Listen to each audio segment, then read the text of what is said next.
This is our bleachers, one side of the bleachers for Diamond 4, which is the T-ball diamond.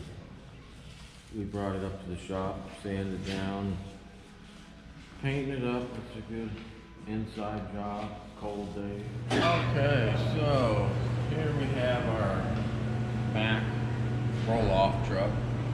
We purchased this brand new in 1994. We got it in September of 94, but they consider it's a 95 is the actual date on the title.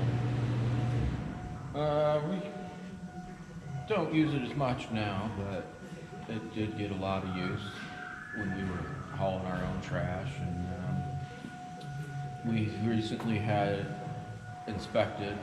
It's a state thing that Department of Transportation has to have an over-the-road inspection. Had a few things, nothing serious. One of them was the muffler just leaking and broken and rusted, and some of the pipe going up to it. Another thing, you can't really see in there, but they're concerned that the head gasket may be leaking. Now that is a serious thing, but he said it could just be some oil leaking. Wasn't sure on that. Had a power steering hose leaking, which we can fix. Nothing serious, but you can see the rust starting to take over. Rust always wins. We replaced this cable before. It's all in good shape.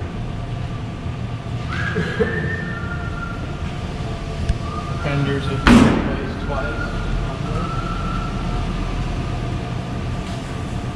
The lights were not working. Some of these markers you can see they get broken. And those have to be working all in correct working order. The tires are in fair shape since we don't use it as much anymore. They'll be fine for at least another year, several of them. We do replace a couple of them here and there as needed.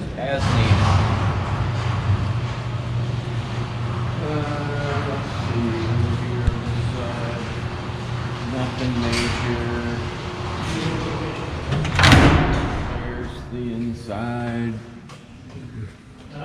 We have replaced the seat once before because it was so...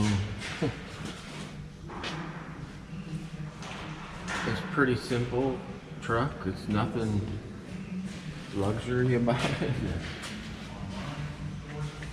You can check the mileage here.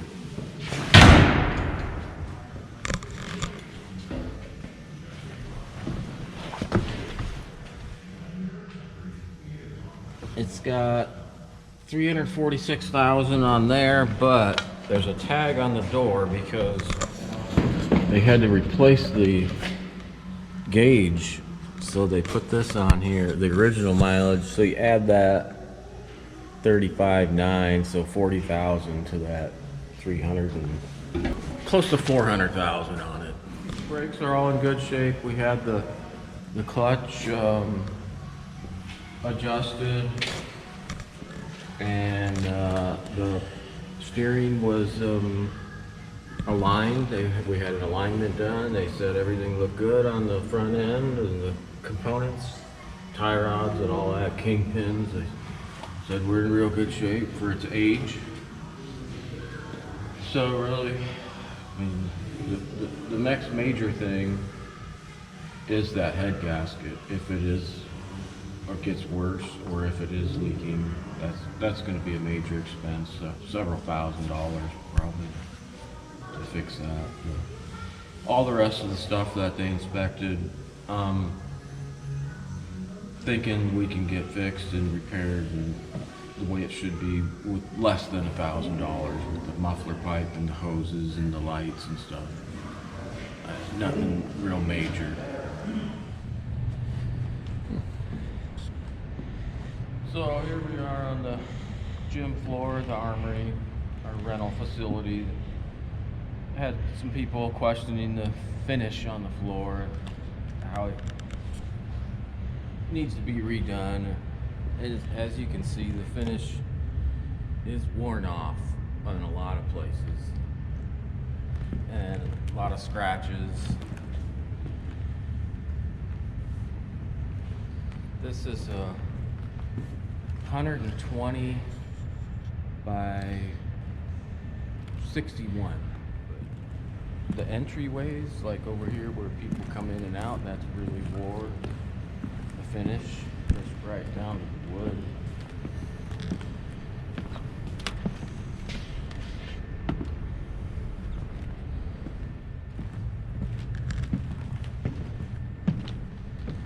Yeah, it's probably going to be really hard to see on the video, but there's a few there, and it could be just probably done like it is. And then the windows, there's a lot of windows here. They're okay, they open, but not easily,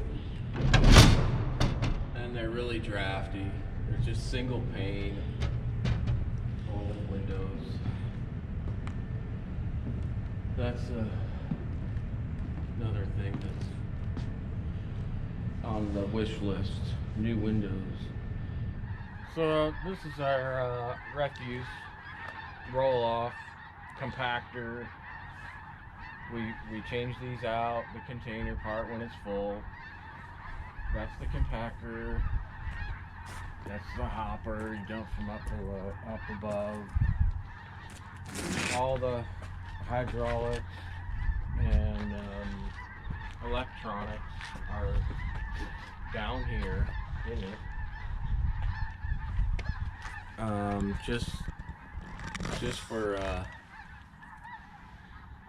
Just to let you know, in '93 the flood, the water was up about halfway up this wall, and that at that time we did not have this compactor. It was a different style where everything, the hydraulics and everything, was in that building, and it was piped down to it, so it didn't damage. The flood didn't damage it any. It just wore itself out. It was from 1975, and this was put in 2005. So far, it's been a pretty good unit, but we haven't been using it as much as we used to since we don't have the trash route. So it's only open Wednesday and Saturday. And I can cycle it, so you know, that's the RAM. It'll beep for a few seconds. That's just a warning that it's starting up.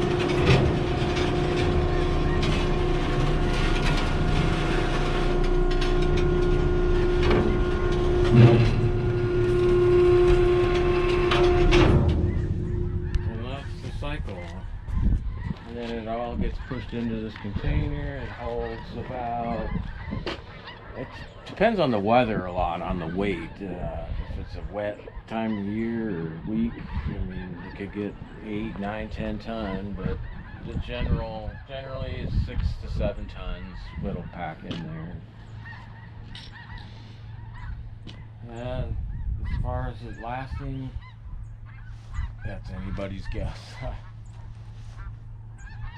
We maintain it, check the fluids and grease it, you know. It was put in 2005. And then over here, this container is for oversized items that if you get a big old couch or big old king size mattress, it'll just plug the hole up on the compactor, so we have them throw it in there and then just smash it down with a loader and take it when it gets full. Of course, it doesn't pack as good, so it's a lighter load on average. The weight on that when we dump it is 2, 3, 4 tons. You know, it all goes to the same place, the landfill. then we have our metal, which we do not charge for people dumping metal, and we get some money. I think it's like $30 a ton